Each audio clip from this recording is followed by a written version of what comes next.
और जब नव्या की आंख खुली तो वह साहिल की बाहों के घेरे में थी और साहिल बड़ी ही सुकून से अभी भी सोया हुआ था, उसे अपनी बाहों में समेटे हुए। नव्या ने अपने आप को आहिस्ता से साहिल की बाहों से आज़ाद करवाती है। साहिल के बाल इस समय एकदम बिखरे हुए थे। वो सच में अभी भी काफ़ी गहरी नींद में था कि उसे पता ही नहीं था चला कि कब नव्या उसके उस ब्रॉड फ्राइट को झुककर किस कर लिया,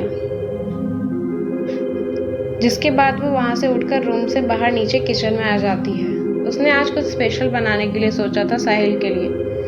अब तक उसे समझ आ चुका था कि साहिल उस पूरे घर में एकदम अकेला ही रहता है और उसने आज तक उसे अपने पापा और माँ के बारे में बात करते ही नहीं सुना था। लेकिन नव्या को सच में साहिल के बारे में जानने की बहुत इच्छा थी। नव्या नीचे सीधे किचन में आ चुकी थी और अब वह साहिल के लिए ब्रेकफास्ट बना रही थी। इस समय भी नव्या के कपड़े साहिल के परफ्यूम की स्मेल से महक रहे थे। साहिल के एहसास को वो अभी भी अपने शरीर पर महसूस कर पा रही थी। नव्या अपने दोनों बाजुओं में अपने आप को समेटते हुए साहिल को अपने करीब महसूस कर रही थी। जब साहिल वहां आते हुए उसको ऐसे देख लेता है, साहिल को तो नव्या की एक एक अदा से प्यार होने लगा था। आज तक उसने ऐसा किसी के लिए फील नहीं किया था। साहिल बड़ी शरारत भरी नज़रों से नव्या की तरफ देखता है और धीमे कदमों से नव्या की तरफ बढ़ते हुए उसे पीछे से अपनी बाहों में भर लेता है। साहिल ने अपने होठों को नव्या के कानों से लगभग टच करते हुए कहा, तुम्हें मेरा एहसास इतना पसंद है, so I am all yours, why don't you feel me directly. इतना कहते हुए साहिल ने नव्या को अपनी तरफ पलट लिया और उसके चेहरे को अपने हाथों से लेते हुए कहा, seriously I don't want you to go office today, क्या हम साथ में टाइम स्पेंड करें आज।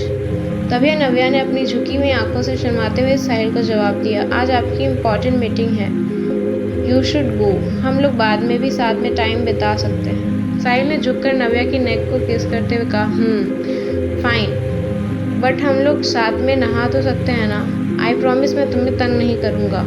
नव्या ने साहिल को अपने से दूर धकेलते हुए कहा, उसे सीढ़ियों की तरफ पुश करते हुए कहा, आप बदमाशी मत कीजिए और जाकर नहा लीजिए, मैं आपके लिए स्पेशल ब्रेकफास्ट बना रही हूँ, और हाँ, आज मैं अपने घर को एक्सप्लोर करना चाहती हूँ, तो आज आप अकेले ही ऑफिस जाएंगे, इतना बड़ा घर है, मुझे देखने के लिए एक दिन तो चाहिए। साहिल बच्चों की तरह मुंह बनाते हुए रूम की तरफ नहाने चला जाता है। लगभग आधे घंटे में साहिल एक ब्लैक बिजनेस सूट में एक परफेक्ट लुक में रूम से बाहर आता है। ब्रेकफास्ट अब तक टेबल पर सज चुका था।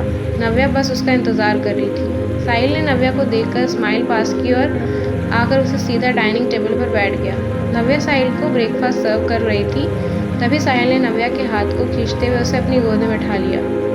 नव्या ने साहिल की बाहों से छूटने के लिए स्ट्रगल करते हुए कहा, मुझे कुछ खाने से पहले स्वीट डिश खाने की आदत है, और इतना कहते ही कि साथ ही साहिल ने नव्या के गाल पर किस कर दिया। नव्या हैरान थी कि साहिल को देखकर तो ऐसा बिल्कुल नहीं लगता कि यह खतरनाक लगने वाला इंसान इतना रोमांटिक हो सकता है। साहिल ने सच में आज काफ़ी दिनों के बाद इतना टेस्टी ब्रेकफास्ट किया था। कितने टाइम के बाद आज किसी ने उसके लिए इतना प्यार से कुछ बनाया था। अपना ब्रेकफास्ट खत्म करने के बाद साहिल ने नव्या को एक टाइट हग किया और उसके माथे को चूमते हुए वहाँ से ऑफिस के लिए निकल गया, और जाते जाते नव्या के होठों पर स्माइल बिखेर गया।